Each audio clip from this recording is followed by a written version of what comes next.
Alors, donc on a dit comme ça, Machloket Bet Shammai Bet Hillel. Bet Shammai dit, Adam ve Kelim, les hommes et les Kelim, interdiction de se tremper au mikvé pendant Shabbat. Bet Hillel il dit, les hommes permis, les Kelim interdits.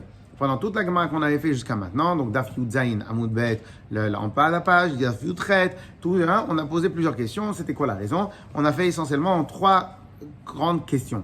Première grande question, c'est à cause du fait qu'on a peur de porter les choses, les affaires pendant Shabbat. Après, on avait dit que c'était de peur qu'on fasse srita, qu'on essore. Après, on a dit que c'était le troisième point, c'était à cause du din de Shehiya, de peur que les gens ils vont pas s'organiser la veille de la fête et ils vont tout rapatrier sur la fête elle-même. Et la dernière réponse qui est aussi retenue dans la halakha, c'est de peur que ça s'apparente à tikkun keli. Tikkun keli, c'est arranger un ustensile. Alors, arranger un ustensile, on avait dit que c'est pas vraiment le terme arranger un ustensile. Les chachamim sont partis jusqu'à la synthèse de arranger un ustensile. C'est quoi la synthèse? C'est quoi le point d'arranger un ustensile? C'est faire passer quelque chose de inapte à apte. Et donc, comme on va voir dans la Gemara plus tard, dans les grottes de Bechor, de Bikurim, de Bechor, les premiers-nés, eh ben, on va retrouver cette même halakha. Donc, vraiment, c'est un point général de rendre de inapte à apte. Là, maintenant, la Gemara, elle va terminer. Donc, on a travaillé que le début de la Mishnah, on va dire. On a travaillé que la Machloket, Bet Shammai, Bet Hillel. Et pourquoi les Kelim, c'est interdit. C'est ça qu'on a travaillé jusqu'à maintenant. Maintenant, on va repasser au niveau en dessous. Alors, au niveau en dessous, on avait parlé de Mashikin et Tamaim. Alors, je rappelle le principe de Mashikin et Tamaim. Mashikin et Tamaim, ça veut dire, voilà. En réalité, c'est pas trempé, c'est hachaka, c'est connecté, voilà. On connecte l'eau. Donc, mais en tout cas, ça, c'est la technique de cachériser, de purifier de l'eau. Alors maintenant, donc on a Mashikin et Tamaim. Maintenant, on avait dit que la seule chose avec laquelle j'ai le droit de tremper l'eau au mikvé, c'est avec un keli en pierre. Et alors qu'un keli impur, on n'a pas le droit. Alors d'abord, je veux faire juste une petite précision. Quand on dit le terme impur dans ces genres de cas-là, ça ne veut pas dire que le keli il est spécialement impur. Alors dans notre cas à nous, il peut être impur. Mais l'idée, c'est la même halakha avec tout ce qui est potentiellement impur. J'explique. Un ustensile en pierre, il ne peut jamais devenir impur. Mais ça, c'est donc, oui, ça c'est un chok total. Donc il ne peut jamais devenir impur. Comme il ne peut jamais devenir impur, on l'appelle pur. Le keli en fer, il peut devenir impur. Donc en fin de compte, la Chachamim dit tout ce qui est fer, tout ce qui pourrait devenir impur, qu'il soit impur, qu'il ne soit pas impur, tu n'as pas le droit de le prendre. Ok? Donc qu'est-ce qui se passe? La Gemara nous a dit, Mashikin et Tamaim bikli even, on a le droit de tremper l'eau au mikvé à travers un ustensile en pierre, mais c'est pas avec à travers un ustensile tamé impur. Tamé impur, c'est pas qu'il est spécialement tamé. Ok? Alors maintenant, on va voir Machloket entre Rabbi qui est Rabbi Yehuda Hanassi et Chacham dans les mots. Alors, Veshavin, Shemashikin et Tamaim bikli even, tout le monde est d'accord qu'on a le droit de faire purifier l'eau bikli even. Alors regardez, maï. Alors qu'est-ce que ça veut dire? Il demande maï. Maï, c'est quoi? Maï aval. Tout le monde est d'accord. C'est quoi ce aval? Mais. Quand tu dis le mot mais dans la Torah, mais en tout cas, ça veut dire que c'est pas si évident. C'est pas si évident. Mais Bet Shammai, Bet Hillel, ils sont d'accord. Alors, c'est quoi le maï? Qu'est-ce que ça veut dire? Avalom adlin. Amar Shmuel, et que Shmuel il dit, ça c'est on parle dans Shabbat. Aval en madbilin. C'est en fin de compte, quand on dit le mot aval, c'est-à-dire qu'il y a un petit truc sous-entendu qu'on nous a pas dit clairement. Alors, c'est quoi ce truc sous-entendu? Ok? Quand par exemple tu dis, mais n'oublie pas de venir demain. Hein. C'est quoi le mais? N'oublie pas.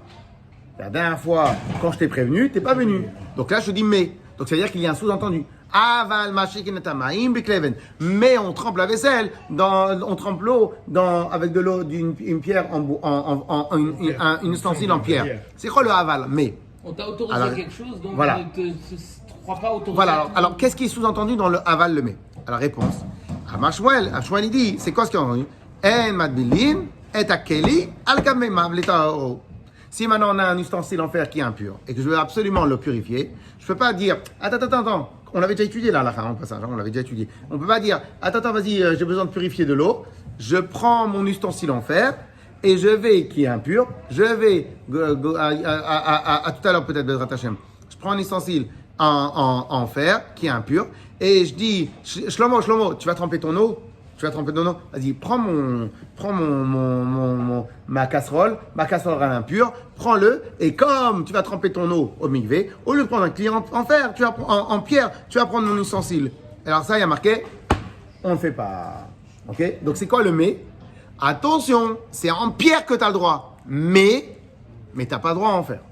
Ça, c'est ce que je lui dit. Ça, on l'avait déjà étudié, la halakha en elle-même. Alors, il te dit, En madbinin ta kelim al gabe meimav le taharo b'yom tov. Ok? Très bien. Je m'arrête là. Si je résume la Mishnah, facile. La Mishnah, elle me dit, ustensile en pierre, tu as le droit de purifier de l'eau dans un ustensile en pierre, mais attention, tu n'as pas le droit de purifier de l'eau avec un ustensile normal, ok, en fer ou autre chose, un ustensile impur. Clair? Donc la Mishnah, il dit pierre permis, fer autre chose, non. Clair? Très bien. Alors maintenant, quand on avait déjà étudié une chose, on avait étudié une règle, que quelqu'un qui dit une discussion, par exemple, Eitan, il va me dire, vous savez, moi j'ai lu dans un article que ça, c'était pas bien de le faire. Alors, par exemple, j'ai lu dans un article qu'un produit, le lait, est bon pour la santé. Je dis, ah bon? Dans un article de médecine? Ouais. Très bien. Tu peux me ramener l'article? Et dans l'article, je vois quoi? Que c'est sponsorisé by Produits laitiers sont nos amis pour la vie. Ok? Très bien. Donc, qu'est-ce que je vois? Parce que moi, j'ai appris ailleurs. J'ai appris que le lait, c'est pas bon spécialement pour la santé. Ok? Donc, qu'est-ce que je vois? Je vais lui demander la référence. Quand je lui demande la référence et je vois qui est l'auteur de ce livre-là, donc en fin de compte, j'ai compris de base qu'en fin de compte, c'est que la vie... alors, dans ce cas-là, c'est biaisé, mais ça veut dire que j'ai compris que c'est lié avec qui est l'auteur du livre. Donc, pour connaître une halakha, il faut toujours aller chercher Mani. Qui est l'auteur de la halakha? Si maintenant je te dis, il a un tête fait comme ça. Oui, mais attends, où c'est marqué? Si tu regardes dans le cas Shulchan des Ashkenaz, donc tu vas dire c'est pour Ashkenaz. Si tu regardes dans Shulchan, pourquoi? Parce que c'est comme ça que tu apprends à étudier. On est d'accord? Donc la Gemara, elle va demander tout de suite, Mani, qui est l'auteur de notre Mishnah à nous? Dans notre Mishnah à nous, nous avons pierre permis, fer interdit, ou tout potentiellement interdit. Ok? Très bien. Alors Mani, la Gemara, elle demande, qui est l'auteur de notre Mishnah à nous? D'emblée, ils te disent, sachez que c'est impossible que l'auteur soit Rabbi Yehuda Hanassi, c'est impossible que ce soit l'auteur Chachamim, les Chachamim. Pourquoi? Parce qu'ils vont ramener tout de suite une braïta qui, a priori, qui contredit la nôtre. Ok? Yes? Très bien. Mani, dans les mots. Mani, qui est l'auteur de notre Mishnah? Apprenez une règle. À chaque fois que quelqu'un vous lance un truc, vous lui dites, où t'as lu ça? Où t'as lu ça? En hébreu, c'est Mani. Alors, en hébreu, Mani, ça veut dire Manhi, qui est l'auteur. Mais de toute manière, moi, rarement, les gens qui peuvent m'embrouiller. Rarement. Pourquoi? Parce que quand tu leur demandes, où tu as vu ça? Tout d'un coup, ils te sortent que c'est un article qui est fait en Amérique, qui est fait pour les petits, qui est fait pour les choses, qui est fait pour les trucs, qui est fait pour les trucs. C'est la chose. On ne parle pas du même cas. Ok? Parce que très rarement, on peut être en marloquette directe. Ok? Alors, Mani, qui est l'auteur? Alors, l'Agmara nous dit, la Rabbi, ça ne peut pas être Rabbi, ni Rabbanan, l'auteur de notre Mishnah. Pourquoi? Des Tanya, parce qu'on a appris dans une braïta que, alors, faites attention parce qu'il faudra bien retenir toutes les choses. On a Rabbi qui est Mahmir dans tous les cas, et Chachamim qui est Mekil dans tous les cas. Donc, dans notre Mishnah, nous, on a pierre permis, fer interdit. Donc on a mishmish, on a un peu permission, un peu kula et un peu khumra. Et un peu interdiction. Mais Rabbi, lui, on va voir tout de suite, il interdit tout. Pierre, fer. Ciseaux, à la fin. Et après, alors, viens, Chachamim, il permet tout. Il permet pierre et fer. Ok? Donc, en fin de compte, cela veut dire que notre Mishnah, nous, elle peut ni concorder selon Rabbi, ni concorder selon Chachamim. Donc, déjà, alors, c'est qui l'auteur? Ok? Alors, le problème, c'est pas seulement qui est l'auteur. Il y a un autre problème. C'est quoi l'autre problème? Je dis que c'est pas seulement Rabbi. Je dis que c'est pas Rabbi. Je dis que c'est pas Chachamim. Bon, alors, c'est un nouveau maître. C'est un nouveau maître, on ne sait pas encore. Trop jeune. Un instant. Mais c'est quoi aussi le problème? En dehors du fait qu'on a besoin de savoir qui est l'auteur, parce que ça nous aide dans notre culture générale. Mais à part ça, vous savez quel pourrait être le problème? La période. Alors la période, oui et non, parce que c'est une Mishnah. Ça a été estampillé Mishnah. Estampillé Mishnah, ça ne change pas tellement la période. Rabbi Shalom, tu peux fermer la porte s'il te plaît? C'est qui ses ascendants? Alors ça on a dit, alors si maintenant c'est pas Rabbi, si maintenant c'est pas Khamim, peut-être c'est un nouveau, ça nous va très bien. Il y a aussi un autre problème, c'est pourquoi? Parce qu'en vérité tu es marbé machloket be Israël. Tu rajoutes de la machloket. C'est-à-dire qu'à travers un nouvel avis qui est la Mishnah, la Mishnah elle s'est mis à dos Chachamim et elle s'est mis à dos Rabbi. Ça fait trop de... Non, pas seulement que ça fait trop, c'est que nous on a une règle. Si on peut éviter la machloket dans la halakha, c'est mieux. Comment tu vas faire pour éviter la machloket? Tu vas voir s'il n'y a pas une faille dans la Mishnah qui pourrait concorder éventuellement comme Rabbi et comme Chachamim. Yes? On est d'accord? Alors maintenant on le fait dans les mots, je vous ai fait une préface normalement qui est claire. J'ai dû répéter 10 fois ce petit massage pour le rendre clair, pour voir que ça, quand je vous le parle, vous ne tombez pas par terre. Alors on y va. Détania, on a enseigné. En madbilin et akeli al gav meimav. Il y a une braïta qui nous dit on ne trempe pas un keli à gav meimav. Donc si maintenant tu es bloqué, tu n'as pas d'eau, Yom Tov, eh ben, tu peux rien faire. Shabbat, tu peux rien faire. Al-Gav Memab, ça veut dire... Agav, tu ne prends pas un keli, les taro. Aucun Kéli, même la pierre. A priori, même la pierre. Ok? Ven mashikin tedamaim bekle even. Alors ici, pardon, au début, il te dit tout, faire tous les ustensiles qu'il y a. Et après, il te dit ve'ein mashikin tedamaim bekle even le taharan. Et on ne fait pas avec non plus avec la pierre, les taharan, pour le permettre. Dit vrai Rabbi. Ça, c'est Rabbi. Donc Rabbi, il est mahmir à fond la caisse. Ok? Vers Chachamim, ils disent non, détends-toi quand même, Rabbi, détends-toi. Madbilin Keli al Gabe Memar. Alors eux, par contre, ils sont métiers total. Ils disent le fer, le truc, tout. Tu as le droit de tremper al Gabe Memar.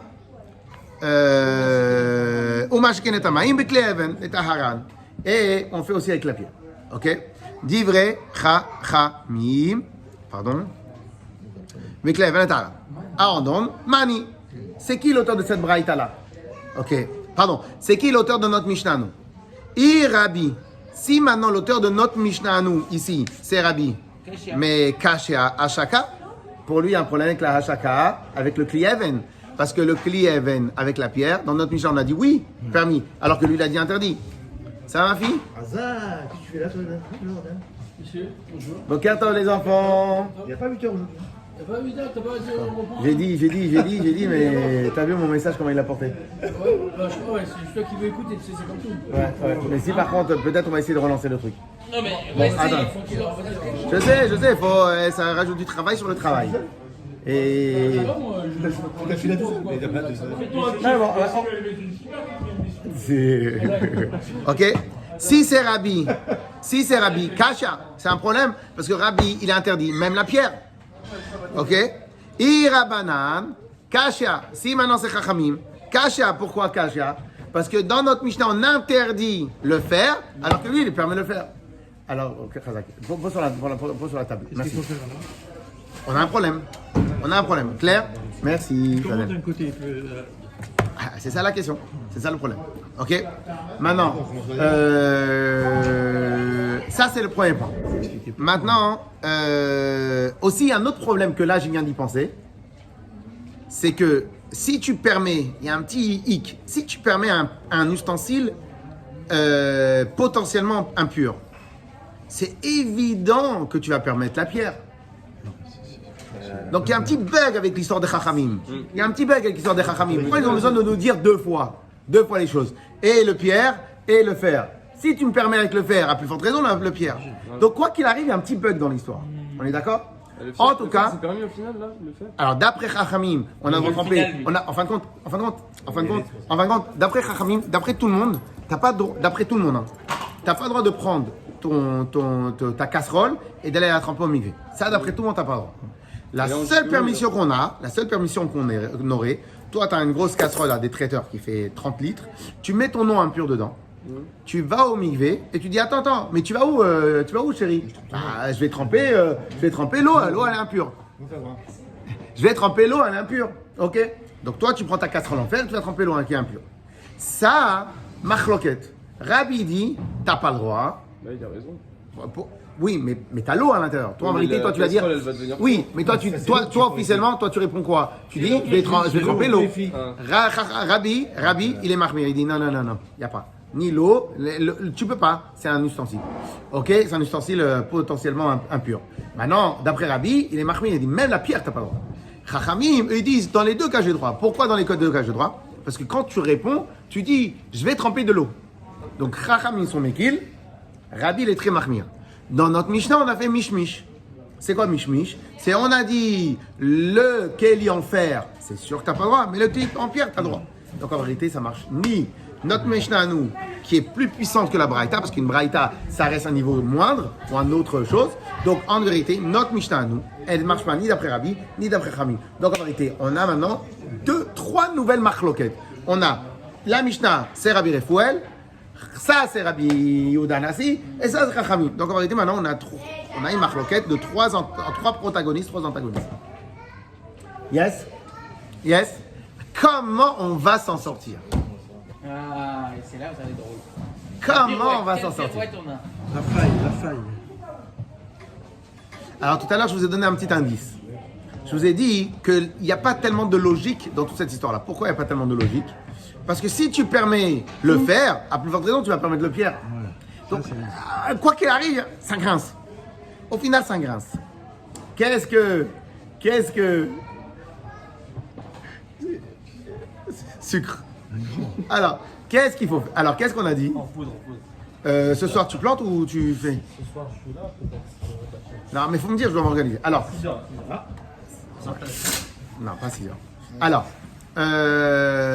donc vous avez vu, ok, vous avez vu qu'on a un bug. Alors maintenant, en vérité, Yom Tov, bonne journée, surf sur la Hatzlacha. Alors, et qu'est-ce qu'il va faire qu'est-ce qu'elle va nous faire la Gemara? Elle va faire en vérité, regardez ça, trop fort. La Braïta, faut la séparer en deux. Une, elle parle dans le Chot Yom Tov. Et une, elle parle sur le Chot Shabbat. Mais comment ça marche ça? Donc, Rabbi, il parle sur le Chot Yom Tov et le Chot Shabbat, il jongle. Donc, dans la même halakha qu'il t'a donnée, en vérité, il parle de deux jours différents. Mais on a dit qu'on pouvait pas faire ça, parce qu'après on va confondre avec le Shabbat et le Yom Tov. Alors, attends, d'abord, on va répondre à la question. Mais ici, notre but à nous, là, tout de suite, c'est de savoir si maintenant on est en marloquette avec la Gemara. Viens, garde ce but-là, et après, tu poseras ta question. Ok? Et donc, qu'est-ce qui se passe? Alors, maintenant, pourquoi on se permet? Parce qu'en réalité, on sait très bien qu'une Braïta, c'est une Mishnah, donc elle fait partie des maîtres de la Mishnah. Mais une Braïta, c'est quoi une Braïta? Elle n'est pas attachée Une Braïta, c'est quoi? Je vais vous donner un cas de la Braïta. C'est, tout à l'heure, vous avez entendu la halakha que j'ai dit à partir du Shulchan Aruch, la halakha que je vous ai dit. Maintenant, vous ne l'avez pas vu dans le Shulchan Aruch. Vous êtes sorti, vous êtes allé prendre un café. Un café, il y a Shlomo qui vient s'asseoir avec vous au café. Il fait, ah, tu sais que on peut pas dire, je vais prendre la voiture pour aller au parc Astérix demain. Mais par contre, tu peux dire, je vais aller au parc Astérix. Ah, Shlomo, il a dit, ah, pas mal, halakha. C'est marqué où? Je sais pas, Rav Israël, il a dit. Ok? C'est marqué où? Mais en fin de compte, Shlomo, lui, va le répéter à quelqu'un d'autre, etc. Ce qui veut dire qu'en final, il va te dire, on a droit de dire, je vais en Amérique demain. Ok?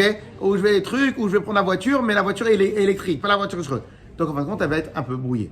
Donc qu'est-ce qui se passe? Qu'est-ce qu'il a fait Rabbi Yehuda Nasi dans les Mishnayot? Il a tout repris, il a tout réécrit, il a tout certifié, ISO 9001, ISO 9030, ce que vous voulez, il a tout certifié. Donc des fois dans les Braïta, l'auteur de la Braïta, c'est un maître de la Mishnah, mais des fois, comme elle n'a pas été certifiée, donc elle n'a pas été homologuée, les termes ne sont pas super, donc des fois il peut y avoir un petit bug dans les termes et dans l'écriture. Ok? Alors maintenant regardez, on va voir qu'est-ce que la Gemara avait. Mani, je suis à la 4e dernière ligne. Rabbi, Kasha. Si maintenant c'est Rabbi, Kasha, c'est une question sur quoi? Sur Hashaka. C'est quoi Hashaka? Hashaka, tremper l'eau à travers la pierre. Et donc Rabbi l'interdit. Rabanan. Et si par contre c'est Rabanan, Kasha Advila. Eux ils interdisent aussi la pierre. Ils permettent aussi le Keli en fer. Donc quoi qu'il arrive, on a un problème. Ok. Iba et Tema. Est-ce que tu as déjà noté, Rabbi Gil, c'est quoi Iba et Tema? C'est quoi Iba et Tema? Nous avons ici un problème. Non. Non. Ibaet Ema. Problème, c'est le mot Ibaet. Mais Baet, c'est pas que problème. Baet, c'est aussi demande. Demande. Si tu demandes, Ema, je vais te répondre. Ibaet Ema, c'est un terme qu'on utilise pour dire réponse. Je te donne une réponse. Ok? Ibaet Ema. Si déjà tu poses la question, Ema, je vais te dire. Ok? C'est comme ça. Ibaet. Ah, t'as posé? Viens, je te réponds. T'as posé la question, t'as demandé? Viens, je te réponds. Iba et Tema. Alors maintenant, des fois, normalement, dans Iba et Tema, on le dit souvent, quand il y a plusieurs, on va se répéter plusieurs fois. Ok? Donc ici, il va répéter 2 fois. Iba et Tema, Rabbi. Iba et Ema, Rabbanan. En vérité, je peux te faire tenir notre Mishnah, qu'elle concorde avec Rabbi et qu'elle concorde avec Ramim. Comment c'est possible? Impossible! Impossible! Alors, réponse. Écoutez bien. Alors, tenez-vous bien propre. Reisha. Alors, Iba et Tema Rabbi. Je vais te dire que ça marche aussi d'après. Pour Rabbi. Pourquoi? Reisha de Braïta. Beyom Tov. Dans notre Braïta à nous, Rabbi, il a dit interdiction le fer et interdiction la pierre. Ok? Rabbi, il nous dit, quand il dit interdiction le faire, Reisha de Braïta, be Yom Tov. C'est Yom Tov. Il interdit le faire. À travers l'eau, hein, bien sûr. Hein. Ethan, toujours à travers l'eau. Hein. Si c'est pas. Ok. Veiseifa, be Shabbat. Et Seifa, elle parle de Shabbat. Alors en gros, quand Rabbi, il a interdit tout, il a interdit le Kéli et il a interdit la pierre. Quand il a interdit le Kéli, où il a été très marmire, c'est Yom Tov. Yom Tov, je veux pas que tu prennes, je veux pas que tu prennes. Pourquoi? Parce que comme Yom Tov, c'est léger aux yeux des gens, Ouais, il faut l'alourdir. donc il faut, les Chachamim, ils l'ont un peu alourdi. Donc ils ont dit, t'as pas le droit de tremper ton eau t'as pas le droit de purifier ton eau pour pouvoir purifier ton ustensile ou peu importe. Ok? T'as pas le droit. Donc il a alourdi. Pourquoi après il a marqué même le truc en pierre il a interdit? Parce que là c'est Shabbat. Et donc Shabbat, quoi qu'il arrive chez Mahmir. Approche-toi. Ensuite, clair? Ah maintenant, qu'est-ce qu'il te dit Rabbi? Et notre Mishnah à nous, elle dit quoi? Elle parle que de Yom Tov. Et notre Mishnah à nous, elle parle que de Yom Tov. Donc, comme c'est Yom Tov,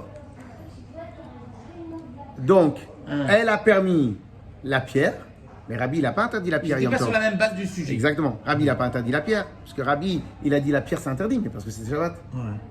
Mais sinon, il n'interdit pas la pierre Yom Tov. Et Rabbi, il interdit le fer Yom Tov. Notre Mishnah aussi, elle interdit le fer. L'histoire est réglée pour Rabbi.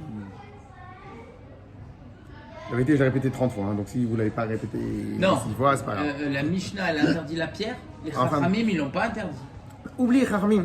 Déjà, c'est compliqué. Tu me mets Chachamim tout de suite ici. D'accord, Tu me mets pas d'accord. Chachamim. Toi, Ok? tu t'appelles. Donc, je répète. Shmuel, il a dit, qu'est-ce que ça veut dire aval? On a le droit de tremper, on a le droit de purifier l'eau dans un ustensile en pierre. Pardon. Mais on a le droit de tremper, de purifier l'eau dans un ustensile en pierre. Mais on a le droit. Ça veut dire qu'on exclut. Qu'est-ce que ça veut dire? Qu'est-ce que ça veut dire mais? On exclut. Attention, ça veut dire que parce que c'est la pierre, le fer, j'ai pas le droit. Donc notre Mishnah, clairement, elle a dit pierre permis, fer interdit. On a eu le problème avec Rabbi, parce que Rabbi, il a dit tout est interdit. Oh, comment je vais m'en sortir? Ok? Vient la Gemara et dit non.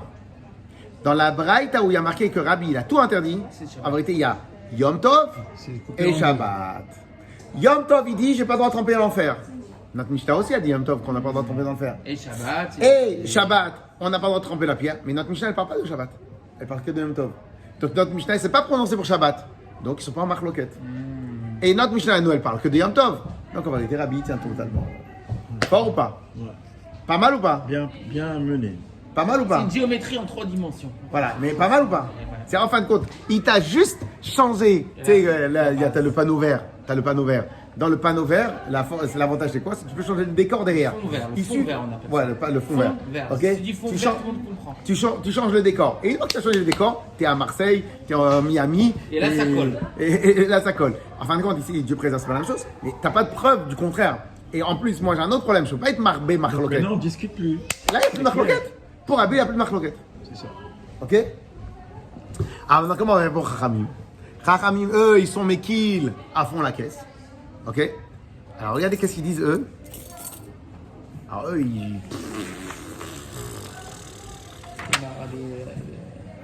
ils disent comme ça.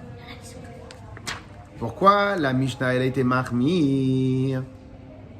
Parce que notre Mishnah, elle parle de Shabbat. Pas pour Chachamim, là. Non. Non. Il te dit comme ça. Les Chachamim, ils ont été hyper méquilles dans tout. On est d'accord ou pas? Mais notre Mishnah, elle a été mahmir. Eux, ils ont dit permis, ça va? Le fer. Ça va. Et ils ont dit permis le fer, permis la pierre. Notre Mishnah, elle a dit permis le pierre, mais pas permis le fer, oui ou non? Donc notre Mishnah à nous, elle a été mish mahmir. Et alors que Chachamim ont été que mekil. Que mekil. Comment tu fais? Eh ben, c'est ça. Chachamim, eux, ils ne considèrent pas qu'il faut être mahmir dans Yom Tov plus que Shabbat dans tous les cas. Donc Yom Tov, c'est normal. Mais Shabbat, on est plus mahmir. Parce que Shabbat, c'est Chayav Mita, celui qui transgresse Shabbat, etc. etc. Donc qu'est-ce qu'ils te disent? Ils te disent, nous, on a été mekil. Pourquoi? Parce qu'on parle de Yom Tov. La Mishnah, elle a été un peu mekil, un peu mahmir. Parce qu'elle parle pendant Shabbat. Tout simplement. Ok, regardez le mot. Iba etema. Pardon. Iba etema. Reisha, Rabbi Yadoraita, Yom Tov, Yom Tov. Veiba etema o. Veiba etema. Et si tu me dis, Rabbanan, ça marche aussi pour Rabbanan. Vechula. Et tous les halachot qu'on dit dans notre Mishnah, Chula Matitin, Shabbat. Depuis le début, on se base sur des discours de Rabbi et de Rabbanan, mais pas de la même période qu'on veut. On Oui, analyse. mais toi, tu dois te mettre à la place des Chachamim de la Gemara à l'époque. Ils amènent des avis, mais Les Chachamim de la Gemara à l'époque, ils avaient un vrai problème.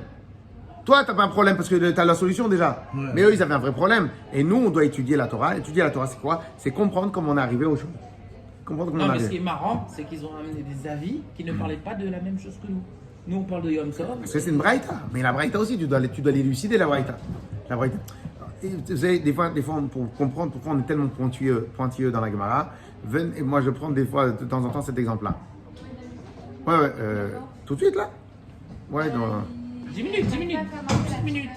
Ok. Il n'y a pas assez d'élèves. 10 minutes. Dans 5 minutes, on a fini? 7.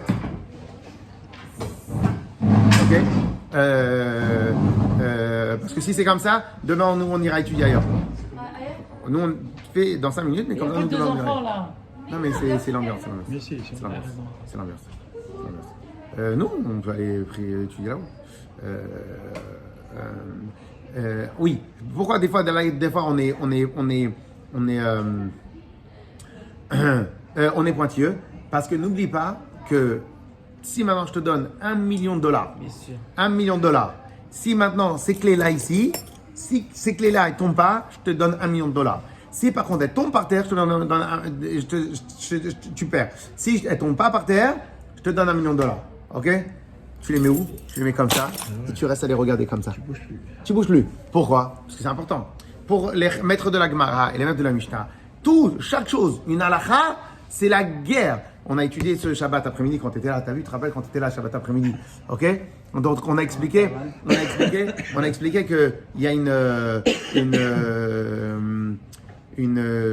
Gemara dans Nedarim où les maîtres de la Mishnah, les maîtres de cette halakha-là, de cette Mishnah-là, ils ont ramené jusqu'à 8 références différentes. Donc, Amar Rabbi Yehuda, magnifique la Gemara. Amar Rabbi Yehuda, Ils ont amené 8 références différentes sur le même sujet. Pour un même sujet. Et il dit comme ça, tu vois, pour vous faire kiffer. Non, on fait un cours, là, ce Shabbat, en ça sera aussi un cours très sympathique, si Dieu veut. Paracha de la semaine. 2 secondes. Ouais. La Gemara dit comme ça.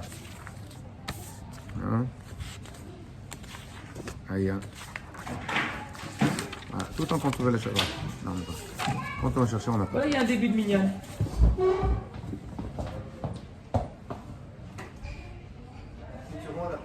Ils sont deux, c'est pas mal.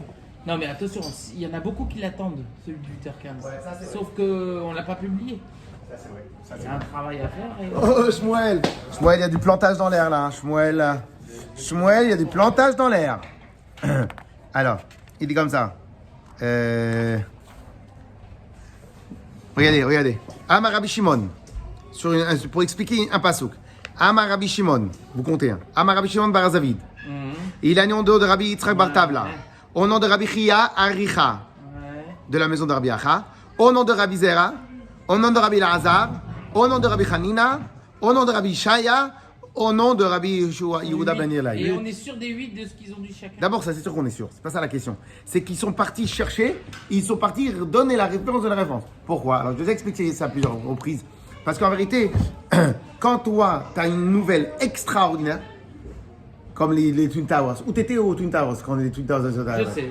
Oh, tout le monde sait où il était. Ok, on est d'accord. Pourquoi? Parce que la nouvelle était tellement perturbante que tu te rappelles du moment de la personne qui était en train, où ça, dans quel cas, qu'est-ce qui s'est passé, t'étais où, etc. Tu te rappelles. Pourquoi? Et donc, des fois, même quand tu vas raconter l'histoire, tu dis oh là, j'étais en train de passer par la rue, le show, j'ai vu les téléviseurs là-bas, je crois que c'était un film. Tu vas tout raconter l'histoire. Pourquoi? Parce que chez toi, il est inscrit avec toute l'histoire. Exact. En toi, il est inscrit avec toute l'histoire. Et donc, qu'est-ce qui se passe? Donc, chez les Chachamim, chaque perle, chaque ridouche de la Torah que tu as mené, c'était une perle, c'était pas un sucre, c'était la canne à sucre. Ok? Le sucre en canne. Et donc, qu'est-ce qui se passe? Donc, voilà. Donc, en réalité, pour n'importe quelle chose, les Chachamim, ils se battaient à fond la caisse. Yes. Pour eux, c'était leur vie. Torah train. Allez. Claire, elle était pas mal la Gemara ou pas? C'était pas mal. Et donc là, on a fini. Donc là, maintenant, on a compris. En fin de compte, pour notre. Alors en vérité, on reste quand même un tout petit peu en marcoquette. Pour est-ce que la Mishnah elle parle que de Shabbat ou que de Yom Tov? Eh ben a priori. Donc Rabbi n'exclut pas la pierre et Yom Tov. Non, Rabbi il exclut. Non, Mais Rabbi. son avis n'a Ah oui, exactement. Rabbi il exclut pas la pierre. Mais on n'a pas son avis en fait. Ouais. Clairement, on n'a pas son avis. Si, on a son avis.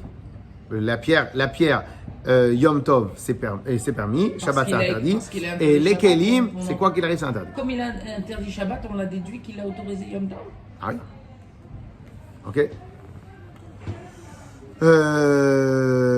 Tano Rabanan. Deuxièmement. Keli, Shenitma, Me'erev Yom Tov, En Madbilinoto, Ben Ashmashot.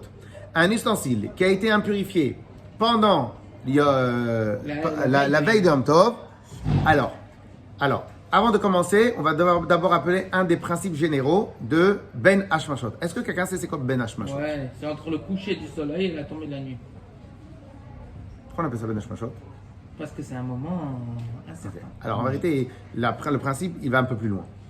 En vérité, on a un problème dans le domaine du lever, quand commence la journée et quand termine la journée. C'est quoi le problème?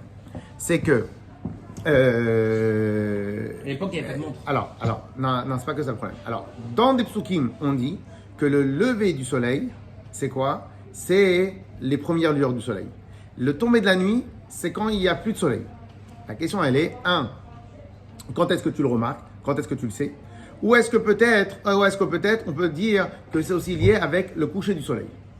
Donc en fin de compte, dès lors que le coucher du soleil commence, on considère ça comme peut-être la nouvelle journée à l'arrivée. Un exemple, si ton enfant, si maintenant la Shkiat HaChama, elle est à 19h30, Shkiat HaChama, et que ton fils il est né à Shkiat HaChama, lundi, tu ne fais pas la Brit Mila lundi. Pourquoi? Parce que peut-être qu'il est né mardi. Donc tu feras la Brit Mila mardi. Un exemple encore pire que cela, si maintenant, la semaine dernière, ta femme elle a accouché. Maintenant, elle a accouché vendredi, Ben Hashmashot. Donc toi, tu voudrais faire la Brit Mila Shabbat. Mais comme peut-être il est né vendredi, donc tu fais la Brit Mila dimanche.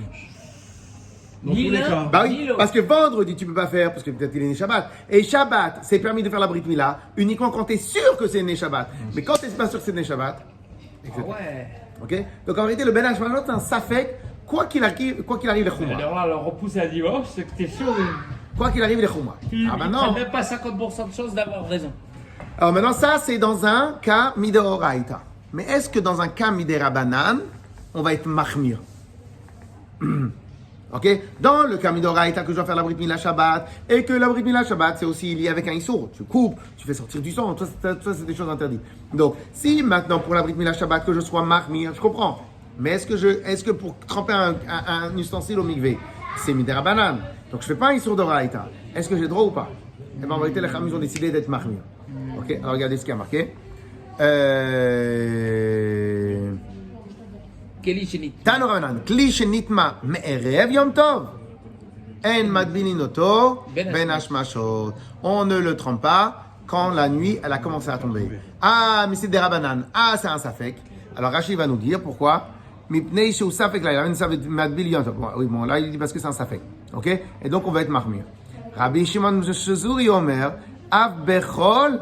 En Madbinim Oto Mipnei Sheu Tzareh. Bon, ça, il faut que je l'explique demain parce que c'est une règle de choses. C'est ça? Adèle.